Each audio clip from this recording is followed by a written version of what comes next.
We're here today with Judge Joseph O'Keefe of the Court of Common Pleas of the First Judicial District of Pennsylvania.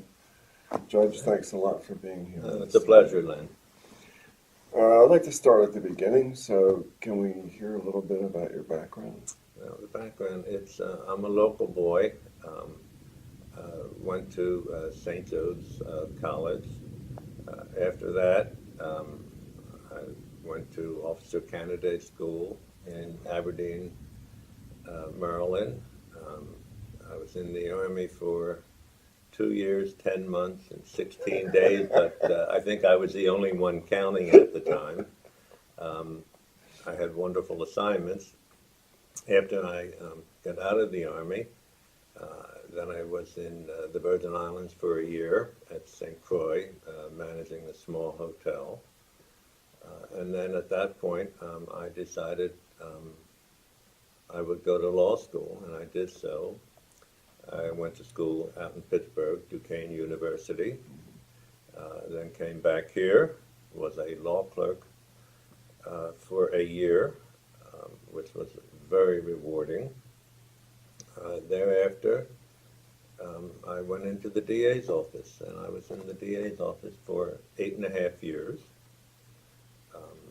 And after 8.5 years, I felt it was a natural progression since I was in court every single day. I thought it might be nice to be behind the bench rather than in front of it. Right. So at that time, you had to resign. You couldn't work for the city and run for office. So I resigned in May of '83. Unfortunately, I was appointed general counsel at the Housing Authority. My election in November was successful, and January of '84 is when I started being a judge in Common Pleas Court, and I sat as, I think I was 39 years old, so I sat for 31 years, and then at that point, one becomes a certain age and they put you in the senior category. So here I am, a happy senior, having done really what I wanted to do. I feel very fortunate that I was able to do what I wanted to do rather than have to do it for Being forced to. Or being a lawyer and you have tuitions for children and all those things. Yeah. There's a lot of extraneous matters that affect everyone's lives, but I've been very fortunate because I've done what I wanted to do. Well, Yeah. I think we've been happy and fortunate to have you. Thank So now you started out in criminal and then moved to civil. And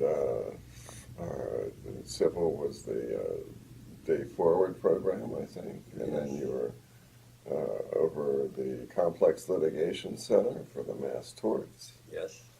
And then on to Orphans Court. Yes. Now, there's an important factor, and right there at that point when you were in charge of Orphans Court as the administrative judge, and that was the automation, the beginning of the automation, I think, of docketing, of automated filing on the internet. And it seemed like that was the prototype that rolled out to the rest of the district. Well, in fact, it was, and it's. I guess I'm dating myself because this is. I was doing so many things before the internet, and then when I went to the Orphans Court, because it was a small court, we were able to put the FJD in the beginning stages. It was small enough that if there were problems, there was plenty of time to iron out the wrinkles, make sure the system was working properly before they moved on to the larger divisions as criminal or civil division. Orphans Court, as I say, was a small division, and I was glad to have something to do with it. It worked out very well. It did. And I think in the other divisions also. Oh, yeah. 100%, yeah. There were some wonderful, wonderful people working on the implementation, and it was all in-house people. Yeah, that's right. Yeah, That was so another positive that's thing. Yeah, that's a good thing. It was a huge accomplishment. Yes, I it think. was. Yeah, not on me, but for the in-house technical people that were able to pull this off, and under Dominic Rossi's watchful eye, everything moved smoothly. He is detail oriented. Oh, he is. He's wonderful. Yeah, it's a real asset. Now, if I could jump back in time a little bit, when you were began your practice of law, what was it like compared to today? I was never Where'd you really in private practice. Okay. When I graduated, I immediately went to a law clerk's position. But it was, I don't think it was too different because of where I was. And then I went into the district attorney's office, and you're in court every single day. So for eight and a half years, I was in court every day. And it was a wonderful, wonderful learning experience. You hear people say that there's a loss of civility today. Yeah, I have heard that. I honestly have not seen that. There are people that get excited and maybe lose their cool, but underneath it all, I think there really is still civility and respect, and that, of course, is due to several things. If you earn the respect of the litigants, you're going to get it. Okay. And if you just have to not settle for a standard of behavior that you're not used to. It's just not. It's not a good thing. And that you would say that as a judge, or yeah. Both. Yeah. Okay. Both. I mean, for years, practicing in the DA's office, I mean, you get hot under the collar, and but you learn that the man or woman sitting up there in the wearing the robe is the boss, and that's the one who's going to decide your case. So all of a sudden, you become very practical. You know what buttons to push, what buttons not to push, and hopefully it's an amiable situation between all the litigants and the and whomever the judge may be. It seems like it does require a certain amount of teamwork, even though it's an adversarial system. To get to the final decision, you have to more or less work with other people to get there. Oh, absolutely, absolutely. As a practicing attorney, I work with actually some of the most wonderful people that I have a great amount of respect for. And when you have the respect for people you're working with, it really, there's a certain standard that you try to maintain, and I think that's important, and it works well for everybody Good. concerned. Yeah, I would tend to agree just from the outside. Yeah. Now, during your time involved with the legal system, were there any lawyers or judges who you admired or you thought maybe of emulating, or? Oh, there were many, Or vice many, versa. many judges and many attorneys. I mean, the obvious ones are like Justice McDermott, of course. Um, just for he had perfect control in his courtroom, and there was always a lot of respect in that courtroom, and many other judges.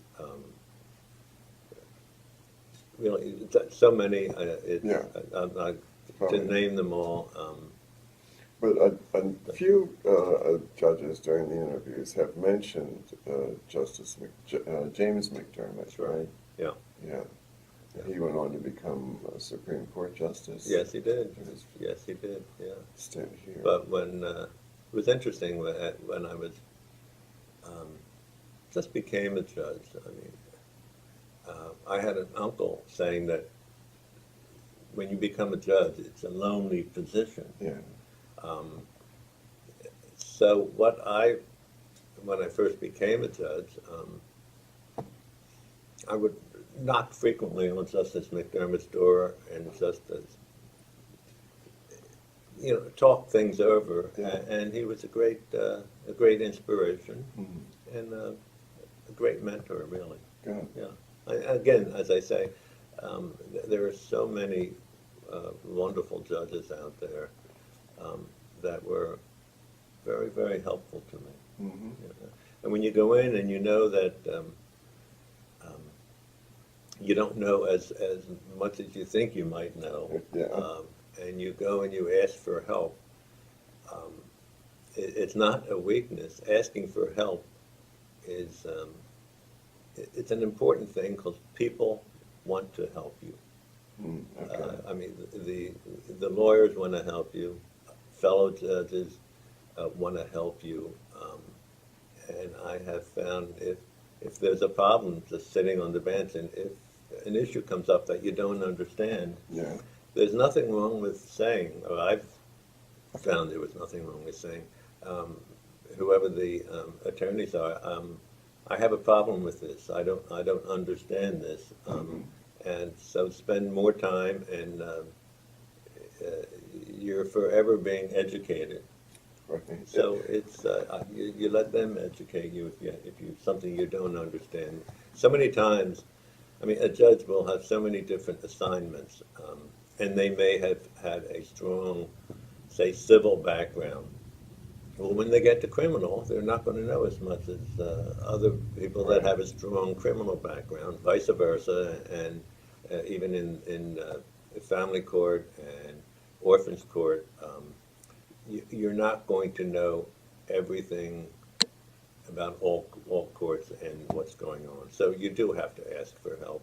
It's not a sign of weakness, and when you do that, you will find everyone is very, very receptive. At least I found that. Yeah. Yeah. I think it's a wise man who knows that he doesn't know everything, and it's always a good rule to try to learn something new every day. It's important. Yeah. Were there any particular cases that came before you that might be of some interest to the public, or? I guess there are some more memorable than others. Mm-hmm. Recently, right before I turned senior, there was the Stephen Girard case where they wanted to change it from a 4-year first through 12, they wanted to change it into a, I think 1 through 6, and they said it was temporary. There were financial problems. Mm-hmm. But when you go back and study the stats, I mean, it's an important case. It was upheld by the Supreme Court, and then the board took it to the Commonwealth Court, and that was upheld as well. But to go into the facts of it, there's a lot of legal nuances. Mm-hmm. And this is the school that resulted from the will of Stephen Girard. Stephen Girard, who was the wealthiest person in the United States at one time. Oh, really? I didn't know that. Absolutely. Yes, he was. Yeah. And it's, the estate is still ongoing. They're still doing coal up in Girardville and other areas of Pennsylvania. Huh. The assets are vast, but it takes a lot of money to run a school. Sure, Yeah. yeah. So, Especially one where don't some of the students live there? oh, yes, Yeah. they all live there. Okay. They all live there. So, housing is provided, uniforms are provided. It's all tuition free. Mhm. It was quite an undertaking at the time. And there's been some wonderful graduates from that school. So That's great. I wish it were like the Hershey School where they have a $12 billion endowment. Stephen Girard, they don't have that much endowment. If they did, it would never come in front of a court. But it's a wonderful institution, and I'm glad it all worked out the way it did. Yeah. Not everybody's as glad, but Well, that's yeah. fine. Yes. You're only going to please 50% of the people. And how do you think, has there been a change in the way that the public, in your opinion, the public perceives judges? I'm sorry. It. It was on the page, I had to say. No. I don't. I think most people, the majority of people, are or hold the court in esteem. There are some people that don't, but Yeah. that's, again, generally speaking, to give a yes or no answer, the court is still held in esteem. There are, every now and then, there are little speed bumps that come up, and something happens, and there's problems, but by and large, I've always been proud being a judge, and I think most of the judges are also proud that they have been a judge or they're an active judge. No, there's not a great problem, I don't think. No. Where you were finally judging cases, you were in the Orphans Court Division, was part of the First Judicial District. That law is a lot different than civil or criminal. Of course, each is a lot different than the other. But Orphans Court seems to be just something that a lot of people don't know about. No, they don't. And actually, Orphans Court is a misnomer. Mm-hmm. Everyone thinks it has to do with orphans. In Philadelphia, it does not. Okay. The rest of the state, it does, but Philadelphia is the city of the first class. Yeah. And they have no jurisdiction over adoptions, whereas the rest of the state does. What's interesting in Orphans Court, the population of northeastern United States is getting older, and healthcare is good. People are living longer, and with all those wonderful things that are happening, consequently there's more cases of exploitation of the elderly, dementia setting in, and there's a great need for the Orphans Court, because it is the Orphans Court that will appoint guardians to protect these people, not just elderly, but I would say 90% of the cases involve the elderly, and they're most vulnerable.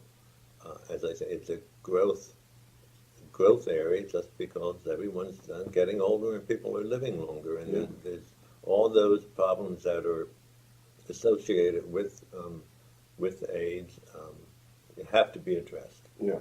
And so many times the elderly are the least able to protect themselves. They really, and sometimes, unfortunately, they have to be protected from their families. Not that often, but it does indeed happen. Yeah. There's financial exploitation. There's been a recent blue ribbon panel that Justice Todd was in charge of. It was a year-long panel on trying to come up to face these problems. She and her committee have done a wonderful job, and I think now there's additional programs being implemented due to Justice Todd's being so involved in it. Yeah. So it's more like a court to help people who might have trouble representing their own interests. Yes, yeah. It's I do want to say something. There's the Philadelphia Corporation for the Aging, which to me they are a wonderful institution. Okay. They are the ones that will bring the action 99% of the time. They are the ones on the front line that get involved, or if there is an anonymous call that someone is being mistreated, they are the ones that explore it. Their attorneys bring the cases to court. It's a wonderful institution, and I don't think the people of Philadelphia know what a great job they do. I can't say enough good things about them. It's the Philadelphia Corporation for Aging. Yes. Yeah. Yeah, it's and their attorneys are in court every single day, really concerned men and women that are looking out for the elderly, and it's not just elderly, but 90% of the cases. Yeah. I guess sometimes you get mental health cases too. No, or it's actually, there is a mental health court, right? And that doesn't come under the Orphans Court jurisdiction at this point. Okay. Things change, and different duties are assigned to different courts at different times. But right now, mental health cases are not part of the Orphans Court. Okay. And what does probate mean? I'm not. Oh. And That's the other half of Orphans Court. It's estates and trust. It's when someone dies, there's a will, or there is an estate. They file the papers. They have to pay taxes, and a lot of times family members.